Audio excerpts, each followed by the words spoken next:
Mega Mike the Movie Man, and today I got a mega movie plan. Today I'm back with another mega movie news roundup. This is a segment on the show where I gather up all the major movie news stories for the week and discuss them with you all. We have about 11 topics to get into today, saving our most important topic to the very end.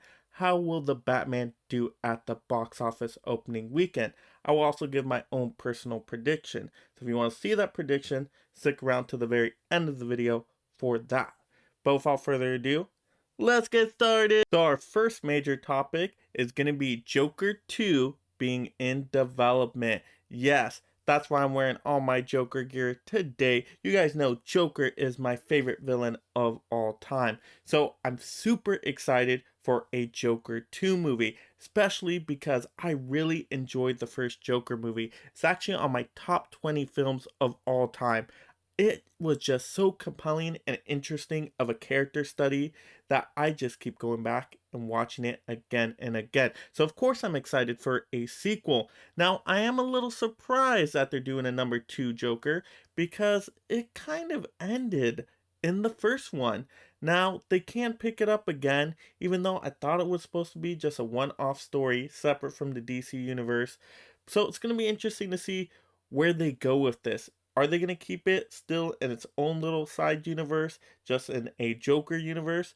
Or are they going to do a sequel to tie it into Matt Reeves' new The Batman movie? Are they going to bring it into the DCEU? Now that's going to be interesting to see. We'll have to see if that's how it plays out. Now, if they go about that and tying it into the DCEU, you know what? I'm going to lose a little bit of excitement for it just because they're trying to connect everything. And I just like that as a solo character study of a story. And for me, for them to connect it into this DCEU, they're going to have to change a lot of things. Remember how Batman was just so young in the first Joker movie that the timelines just wouldn't make sense. And for them to explain it, they're going to have to, change some things, retcon a few things. And so I'm not like super excited about that part of it. But of course, I'm going to give Joker 2 a chance. I'm still going to be super hyped for the movie just because the first one was so good. This is my favorite villain. I mean, how could you go wrong with a Joker 2? Now, hopefully they can secure all the same cast again. Joaquin Phoenix usually doesn't do sequels, so if he's signed on to do a sequel, it has to be a pretty compelling story here. So is this all going to come together in the way they want it to? We're going to find out, but I really hope they bring back the same team. That's going to be crucial for me. If they can bring back the same actors, the same directors, same writers, then I'm going to be a lot more happy with it and excited about it going forward. But if they don't do that, of course I'll still give it a chance, but I'm going to be a little cautious on this one. But let me know in the comments below. Is anybody else excited for a Joker 2 movie? And what do you think they should do with the overall story? Now getting into our second topic, and we got to talk about Spider-Man again. Yes, I know Spider-Man's sticking around here, but we have to mention that Spider-Man No Way Home was again number 1 at the box office. It was dethroned for a little bit with Scream taking over for its opening weekend, but now it's back to Spider-Man No Way Home securing that first place spot for the weekend. Now, I don't think that's going to happen this weekend. We got a couple new releases coming out, so I will be impressed if it keeps going, but this movie has had some serious legs being able to be this productive in terms of people going out to see it. I mean, that is just absolutely amazing, no pun intended. Also, some more Spider-Man news, and this is great for our physical media collectors out there, just like me. It is rumored that the bonus features on the new Spider-Man disc is going to be very long. It's going to be about 100 minutes. Now, yeah, there's a lot of other movies that have had way longer bonus features and a lot more to it, but for a MCU type of movie here, that actually is quite long, because I have a lot of MCU discs and the bonus features are pitiful on them. Pitiful. I mean, like less than 30 minutes of content at best, and they're always just so quick and you don't get a lot of details. So 100 minutes for a Spider-Man movie, that's actually pretty good when you think about it in comparison to the other Marvel types of movies. So I'm excited to see these bonus features. You guys know I already got the 4K Steelbook ordered for No Way Home. So I think they can do a lot of fun featurettes and interviews and just a making of, talking about how did they put the Spider-Man No Way Home story together and how did they get all these characters to come back. That's just going to be so interesting and fun to watch. So I can't wait to get that physical disc so I can review it all for you on this channel.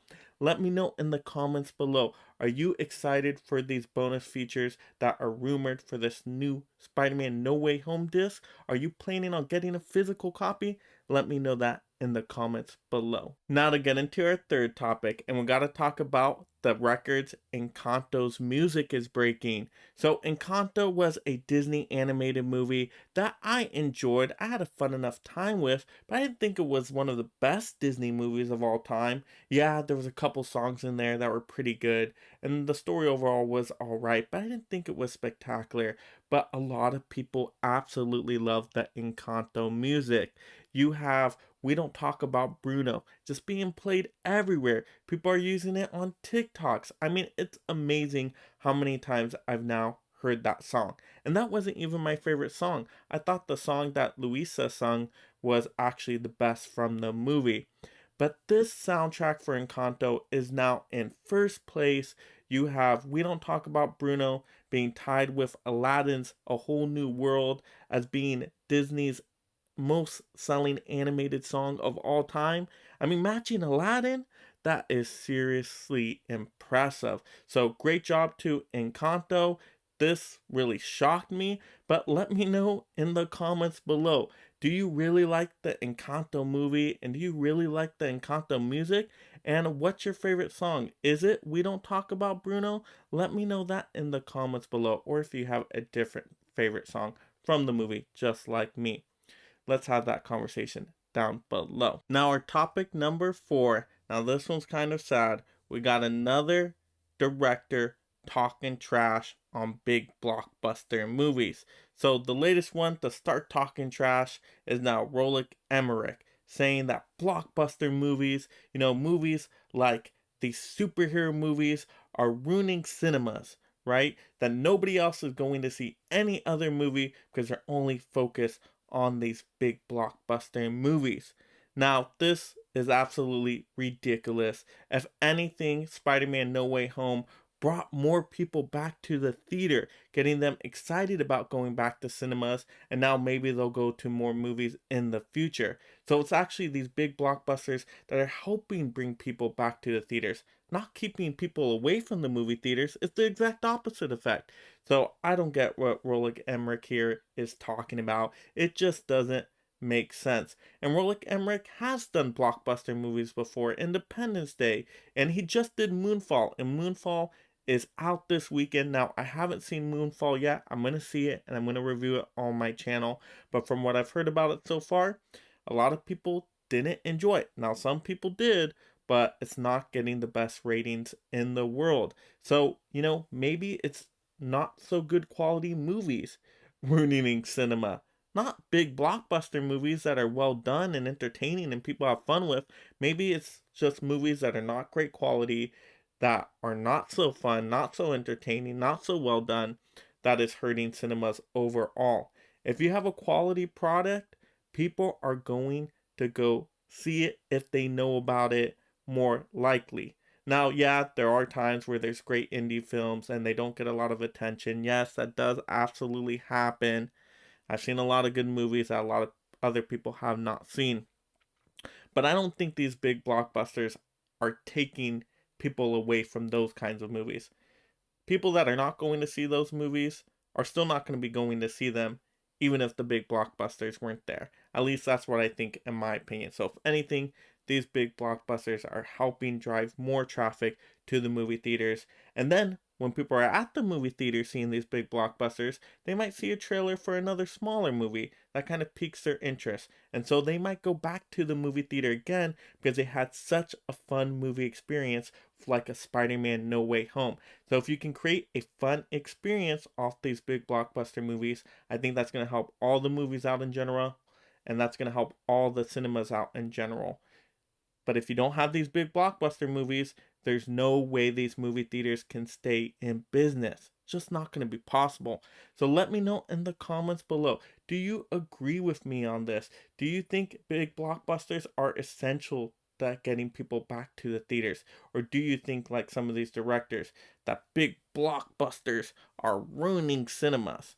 I really just disagree with that. But if you agree with them, definitely let me know in the comments below. Let's have that fun movie discussion down there. So our fifth topic is going to be that Bungie was acquired by Sony for $3.6 million. Wow, that is a lot of money. And you may initially think, hey, wait, this is a movie news show. Why are we talking about a video game acquisition here? Well, no, it's not just about the video game studio part of it. I think Sony has bigger plans for Bungie than just the video games. Yeah, of course, they're going to use it for video games. But let's think also about TV shows and now possibly movies. What would be a perfect movie for Sony to do? Well, Destiny, yes, the Bungie game Destiny. I think this is the right time for Sony to make that into a movie. I mean, you already have PlayStation Studios starting to crank out these movies. We got Uncharted coming out soon. We have other movies being rumored. Why not actually have a Destiny movie? I mean, $3.6 million is a lot of money, and I have to think there's bigger plans in store for Bungie rather than just using it for video games alone. I think they're going to tackle all avenues: video games, TV shows, and movies. So let me know in the comments below. Would you be excited for a Destiny movie? How hyped would you be for that? Let's have that fun discussion down below. Our sixth topic here is gonna be The Offer, is a series based on the making of the Godfather movie coming to Paramount Plus. I thought this was pretty interesting of an announcement. The Godfather is such an iconic movie.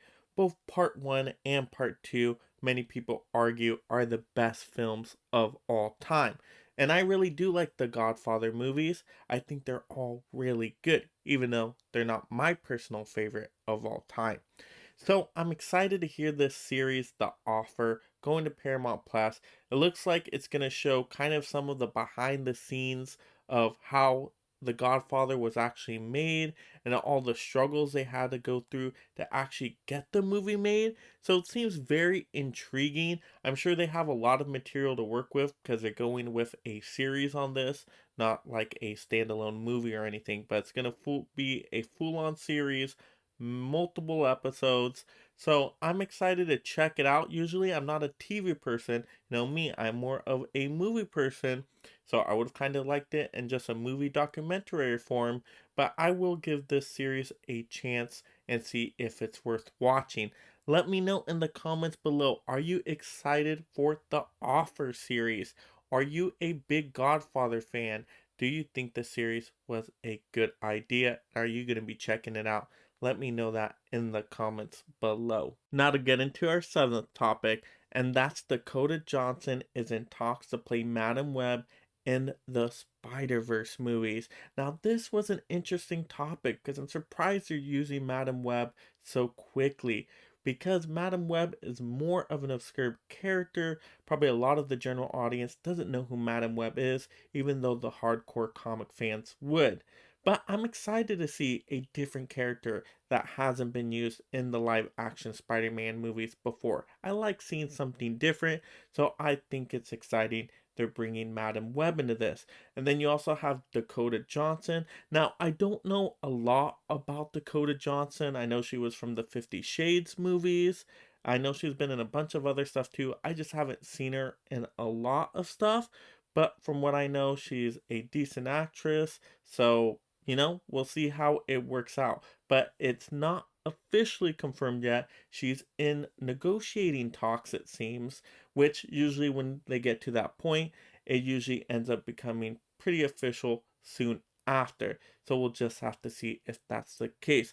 But let me know in the comments below. Are you excited for the Madam Webb character? Are you excited for Dakota Johnson to be playing Madam Webb? Let's have that fun movie discussion down below. Now getting into our eighth topic, and that is Channing Tatum being disappointed that he was never able to play Gambit. Yes, Channing Tatum, when Fox still had the X-Men characters, was putting together a Gambit movie. It seems like he did quite a bit of work on it, trying to push for the Gambit character, and he was going to be playing him, and they had a story ready to go, but for the reason that Fox got sold off to Disney, and it just kind of fell through.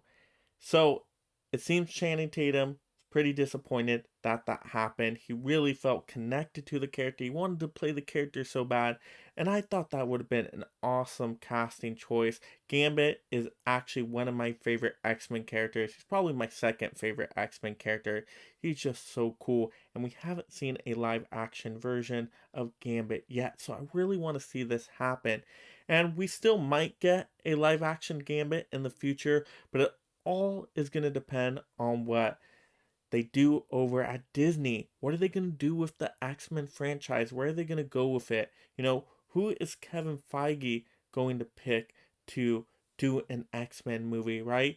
And so I don't think Channing Tatum is going to ever be the Gambit character. They'll probably want to do something completely different and original from that under Disney. But hey, there is always a slight possibility they could go back to Channing Tatum and say, hey, we actually want you in the X-Men Disney films as well. And that could happen still. So we could possibly still see that. And I'd be all for that. So let me know in the comments below, would you still be excited to see Channing Tatum play Gambit in a new X-Men movie? Let's have that fun movie discussion down below. Now to get into our ninth topic, and that is Halle Berry's Sophia character from the John Wick 3 movie will not be returning in John Wick 4. So that is kind of disappointing. I thought she was a good addition to John Wick 3. I thought her and John Wick's chemistry on screen was just awesome with all the action scenes, and they had the dogs, and it was just so action packed and fun. And to me, John Wick 3 is my favorite John Wick movie. To me, it had the absolute best action, the most bonkers action out of any of the John Wick movies. And of course, Halle Berry had a good part in that movie. So I am disappointed to see that she won't return to John Wick 4, but there is a possibility that she could get her own spin-off movie in the future. So we can still hold on hope for that. So let me know in the comments below. Would you like to see Halle Berry's Sophia character return in some capacity, whether it's in her own movie or some other side story?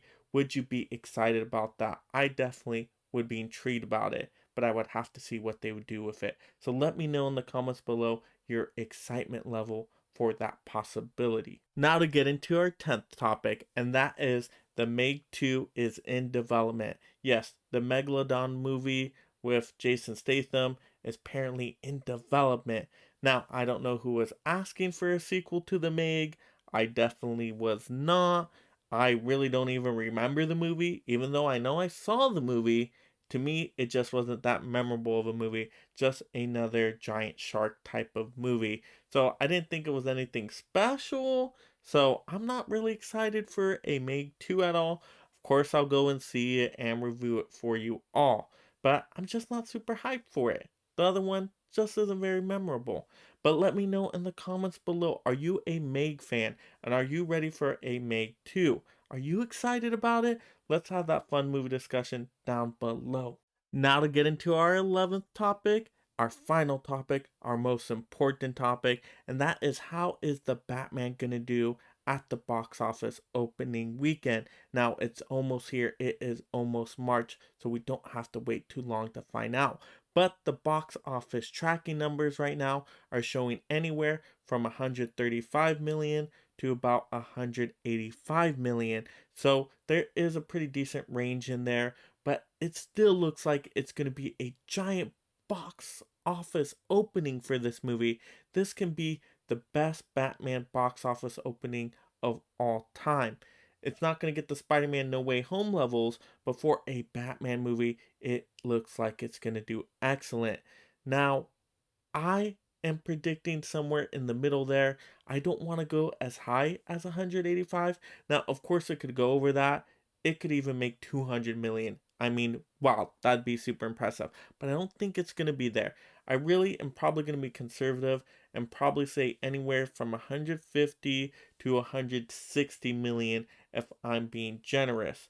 Now, reason why I'm being a little bit more conservative on this prediction is that the movie is just way too long.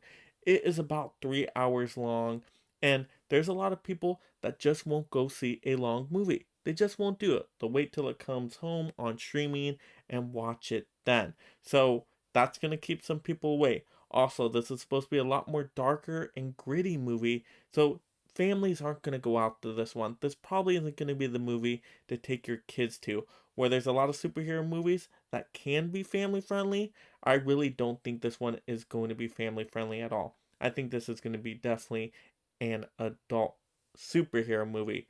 So that's also going to keep some more people away. So that's all money being kept away. So even though I do think the Batman is going to do well, like I said, I'm predicting anywhere from 150 mil to 160 mil. I got to be conservative on it for those reasons.